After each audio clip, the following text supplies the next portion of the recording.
যারা ২৪-এর আন্দোলনের নেতৃত্বে দিল, দল করতো না, পরে তারা যে মিলে আছে তা তো তারাই ভাগ হয়েছে। আমি দেখছি অন্তত ৩টা।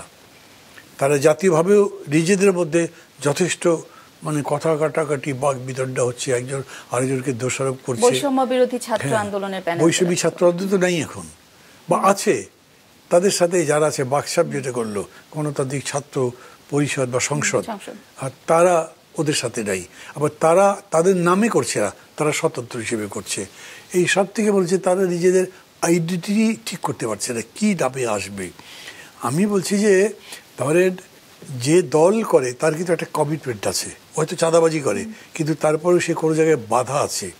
কিন্তু স্বতন্ত্র ইজ আ ফ্রি ইলেকট্রন, যে কোনো দিকে ঘুরতে পারে।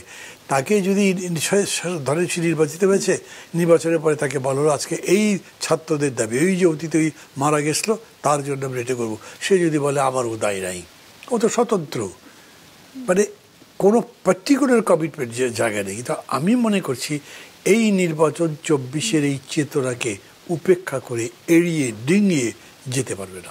ইসলামী ছাত্র শিবির এরা তো প্রকাশ্যে কখনো রাজনীতি করতে পারে নাই।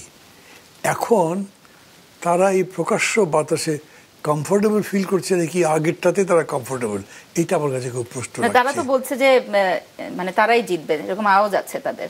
না, তারা বলতে পারে, যে কেউ বলতে পারে আমি জিতবো, ওটা কথা না।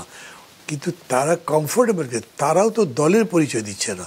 ধরেন ছাত্রদল নিজের নামে প্যানেল দিয়েছে, শিবির নিজের নামে প্যানেল দেয়নি, নিশ্চয়ই কমফোর্টেবল নয়, নাহলে তো দিত। কমফোর্টেবল নয় কেন? তাদের যে স্টিগমাই আছে তাদের নিজের তৈরি না, হয়তো ৫০-৫৪ বছর আগে তাদের আগের যারা ছিল তাদের স্টিগমা এখন তাদের গায়ে লেগেই আছে, মুছতে পারে নাই। অতএব কাভারেজটা হচ্ছে অন্য সংগঠনের মধ্যে অনুপ্রবেশ করা, তারপর এই যে যেটা গুপ্ত সংগঠন বলছে না সেগুলো, কিংবা ধরেন এখন স্বতন্ত্রতার